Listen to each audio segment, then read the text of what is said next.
Pada pertemuan ke-10 ini kita akan membahas mengenai pengukuran kinerja sektor publik ya. Eh Pembahasan ini untuk sebenarnya untuk dua kali pertemuan, yaitu untuk pertemuan 10 sama pertemuan 11. Tapi saya akan bikin videonya itu langsung aja ya, satu video tapi untuk dua kali pertemuan gitu. Jadi nanti saya akan mengupload video yang sama dan bahan yang sama, tapi dengan tugasnya mungkin akan pertemuan 10 sama pertemuan 11 langsung ya. Jadi untuk tugasnya dibagi dua, pertemuan 10 sama pertemuan 11, tapi untuk video sama untuk bahannya akan saya jadikan satu ya, untuk yang ASP ini. Oke, mengenai pengertian pengukuran kinerja. Jadi kinerja merupakan gambaran dari pencapaian pelaksanaan suatu kegiatan, program atau kebijakan untuk mewujudkan sasaran, tujuan, visi dan misi dari suatu organisasi, ya kan. Untuk dalam hal ini maka organisasinya adalah organisasi sektor publik.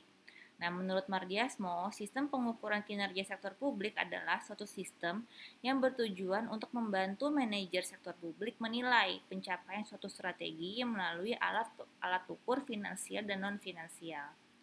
Nah, tujuan dari sistem pengukuran kinerja ini adalah untuk mengkomunikasikan strategi secara lebih baik, terus untuk mengukur kinerja finansial dan non-finansial secara berimbang sehingga dapat ditelusuri perkembangannya mencapai strateginya. Terus untuk mengakomodasi pemahaman kepentingan manajer level menengah dan bawah serta motivasi untuk mencapai good governance. Ini salah nih, typo. Terus sebagai alat untuk mencapai kepuasan berdasarkan pendekatan individual dan kemampuan kolektif yang rasional.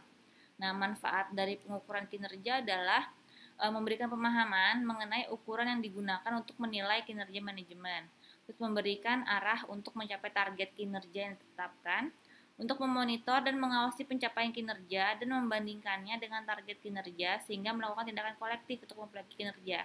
Ya, jadi untuk mengawasi antara target sama pencapaiannya, terus apa yang harus dilakukan untuk memperbaiki kinerjanya.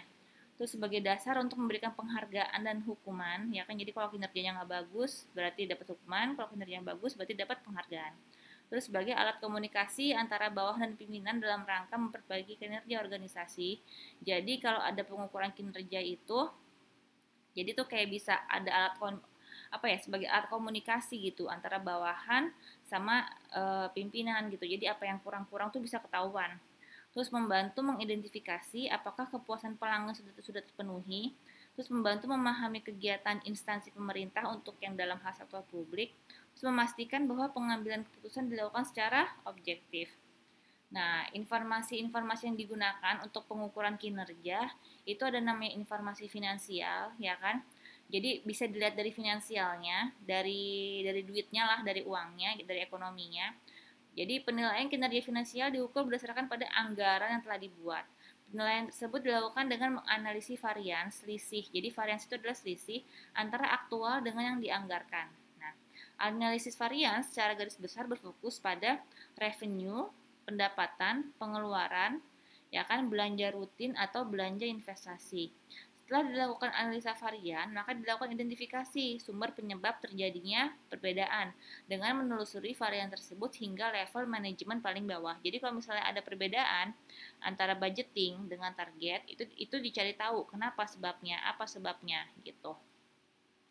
Terus ada yang namanya informasi non finansial. Nah, kalau informasi non finansial dapat dijadikan sebagai tolak ukur lainnya. Informasi non finansial dapat menambah keyakinan terhadap kualitas proses pengendalian manajemen. Teknik pengukuran kinerja yang komprehensif yang banyak dikembangkan oleh berbagai organisasi dewasa ini adalah balance scorecard. Dengan balance scorecard, kinerja organisasi diukur tidak hanya berdasarkan aspek finansial saja, akan tetapi juga aspek non finansial. Nah, contoh metode balance scorecard dalam melibatkan 4 aspek nih. Ada perspektif finansial yang pasti, ya kan, ada yang namanya perspektif kepuasan pelanggan, jadi dilihat dari pelanggan. Ada perspektif efisiensi proses internal, ya kan, proses dari internal dari produksinya, sama perspektif pembelajaran dan pertumbuhan.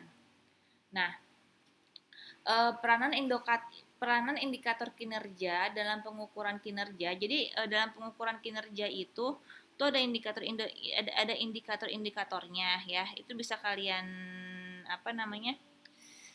Bisa kalian baca di makalah yang saya kasih ya. Terus untuk yang perspektif finansial itu juga bisa kalian baca. Jadi kalau perspektif finansial itu apa namanya? Merupakan ikhtisar dari konsekuensi ekonomi yang terjadi yang disebabkan oleh pengambilan keputusan. Aspek keuangan menunjukkan apakah perencanaan, implementasi, dan pelaksanaan dari strategi memberikan perbaikan yang mendasar gitu. Jadi apa namanya? Tentu aja doang gitu kalau untuk perspektif finansial pasti ya kan. Nah, sekarang untuk perspektif kepuasan pelanggan gitu. Jadi intinya adalah pelanggannya itu puas apa enggak sih gitu. Nah, itu ada apa? Ada bisa kalian baca tuh ada dua kelompok pengukuran untuk perspektif kepuasan pelanggan. Ada core measurement group ya, sama ada customer value proportion. Ya, itu bisa kalian lebih baca lihat di makalahnya. Terus untuk perspektif yang efisiensi proses internal itu berfokus pada 3 proses bisnis utama, yaitu proses inovasi, proses operasi, sama proses purna jual. Nah, kalau proses inovasi dalam proses penciptaan atau nilai tambah bagi pelanggan, proses inovasi merupakan salah satu critical proses gitu. Jadi di sini adalah diukur gitu inovasi perusahaan nih gimana nih gitu loh, mengikuti kemampuan pelanggan apa enggak gitu. Jadi pengukuran terhadap proses pengembangan produk. Terus kalau proses operasi adalah proses operasi itu operasinya tuh efisien apa enggak sih, konsisten apa enggak sih gitu. Kalau pelayanan purna jual itu apa namanya? Ada ini enggak? Ada apa ya? Ada pengukuran kalau purna jual kan setelah dijual ya barangnya ya gitu. Jadi ada garansi apa enggak. Nah, proses purna jual ini berkaitan langsung dengan perspektif si kepuasan pelanggan gitu. Terus kalau untuk perspektif pembelajaran dan pertumbuhan tuh ini nih, apa namanya karyawannya gitu loh. Jadi apakah suatu organisasi bisnis meningkatkan pengetahuan karyawan gitu. Apakah juga si barang-barangnya itu ada inovasi, ada pertumbuhan atau enggak gitu. Nah, terus sama yang tadi ya ini ya peranan indikator. Jadi di dalam pengukuran kinerja itu tuh ada indikator-indikator ya. Eh jadi dulu. Jadi, indikator kinerja digunakan sebagai indikator pelaksanaan strategi yang telah ditetapkan. Nah, indikator kinerja tersebut dapat berbentuk faktor-faktor keberhasilan utama organisasi dan indikator kinerja kunci. Faktor keberhasilan utama adalah suatu area yang mengindikasikan kesuksesan kinerja unit kerja organisasi. Area ini merefleksikan preferensi manajerial dengan memperhatikan variabel-variabel kunci finansial dan non-finansial pada kondisi tertentu. Nah, indikator dari kerja kunci merupakan sekumpulan indikator yang dapat dianggap sebagai ukuran kinerja kunci baik yang bersifat finansial maupun finansial untuk melaksanakan operasi dan kinerja unit bisnis. Indikator ini digunakan oleh manajer untuk mendeteksi dan memonitor pencapaian kinerja. Nah, sekarang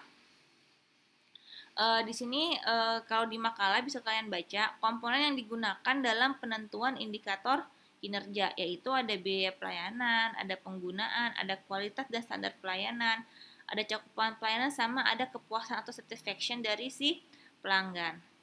Nah,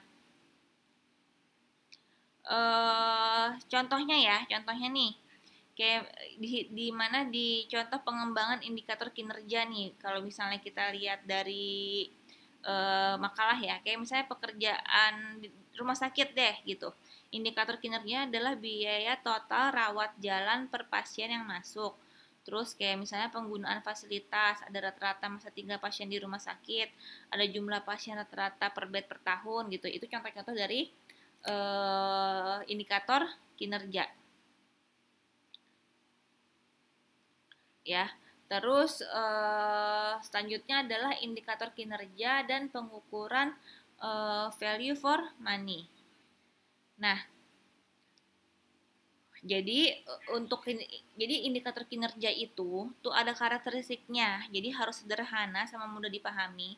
Terus indikatornya tuh harus dapat diukur, terus dapat dikualifikasikan, yaitu dia bentuknya itu adalah rasio atau angka, terus dikaitkan dengan standar sama target kinerja, terus berfokus pada customer service, kualitas dan efisiensi, sama dikaji secara teratur. Nah, untuk pengukuran value of money merupakan konsep pengelolaan organisasi sektor publik yang berdasarkan pada tiga elemen utama, yaitu ekonomi, efisiensi, sama efektivitas. Nah, value for money ini merupakan inti dari pengukuran kinerja pada organisasi pemerintahan.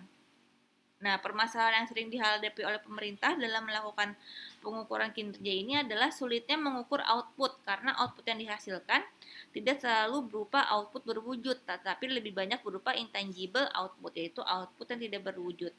Nah, untuk dapat mengukur kinerja pemerintah, maka perlu diketahui indikator-indikator kinerja sebagai dasar penilaian kinerja. Nah, mekanisme yang diperlukan untuk menentukan indikator adalah kita harus sistem perencanaan sama pengendalian dulu. Jadi, melalui proses prosedur, struktur yang memberi jaminan bahwa tujuan organisasi telah dijelaskan dan dikomunikasikan ke seluruh bagian organisasi dengan menggunakan rantai komando yang jelas yang didasarkan pada spesifikasi tugas pokok dan fungsi, kewenangan, serta tanggung jawab. Terus spesifikasi sama standarisasi dari indikator tersebut, yaitu kinerja sebagai kegiatan program atau organisasi diukur dengan menggunakan spesifikasi teknis secara detail untuk memberikan jaminan bahwa spesifikasi teknis tersebut dijadikan sebagai standar penilaian. Terus ada kompetensi teknis dan profesionalisme, yaitu untuk memberikan jaminan terpenuhinya spesifikasi teknis dan standarisasi yang ditetapkan. Maka diperlukan personil yang memiliki kompetensi teknis dan profesionalitas dalam bekerja. Terus ada mekanisme ekonomi sama mekanisme pasar, terus ada mekanisme sumber daya manusia. Nah, pengukuran value for money. Value for money merupakan inti pengukuran kinerja pada organisasi pemerintah dan organisasi sektor publik. Kinerja pemerintah tidak dapat dinilai dari sisi output yang dihasilkan semata, akan tetapi secara integrasi harus mempertimbangkan input, output, sama outcome secara bersama-sama.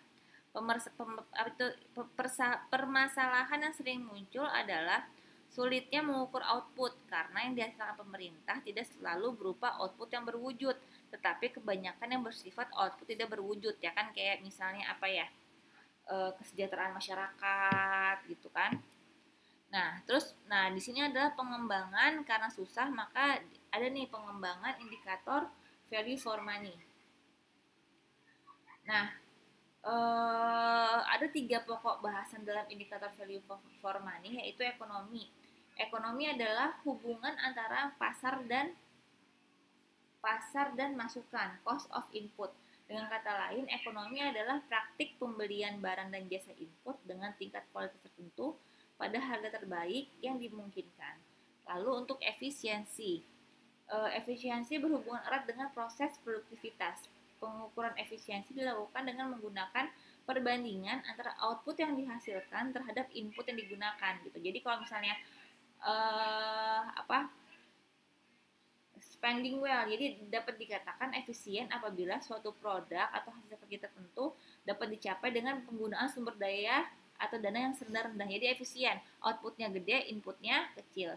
Terus efektivitas, pada dasarnya berhubungan erat dengan pencapaian tujuan atau target kebijakan atau hasil guna. Kegiatan operasional dikatakan efektif apabila proses kegiatan mencapai tujuan dan sasaran akhir kebijakan gitu. Nah, jadi untuk ekonomi itu membahas kepada input, ya kan. Untuk efisiensi membahas mengenai masukan, input dan output. Jadi harus output harus lebih besar daripada input, dan efektivitas membahas mengenai keluarannya, outputnya, dan dampaknya dan hubungannya. Nah, selanjutnya adalah langkah-langkah dalam pengukuran value of money. Jadi yang pertama adalah pengukuran ekonomi, ya kan, mempertimbangkan masukan yang dipergunakan dan merupakan ukuran yang relatif. Nah, kalau untuk pengukuran efisien, maka efisiensi dapat diukur dengan rasio antara output dengan input, ya kan, makin besar malah makin bagus gitu. Terus rasio efisiensi tidak dinyatakan dalam bentuk absolut tetapi dalam bentuk relatif.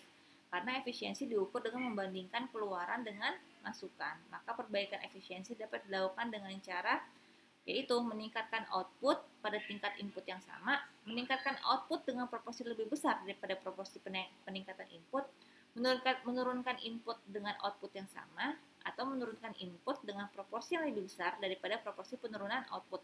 Jadi intinya adalah outputnya harus semakin lama harus semakin lebih besar daripada inputnya. Terus pengukuran efektivitas. Ukuran berhasil tidak suatu organisasi mencapai tujuannya apabila suatu organisasi berhasil mencapai tujuan, maka organisasi tersebut dikatakan telah berjalan dengan efektif. Jadi kalau efektif itu dilihat dari dampaknya.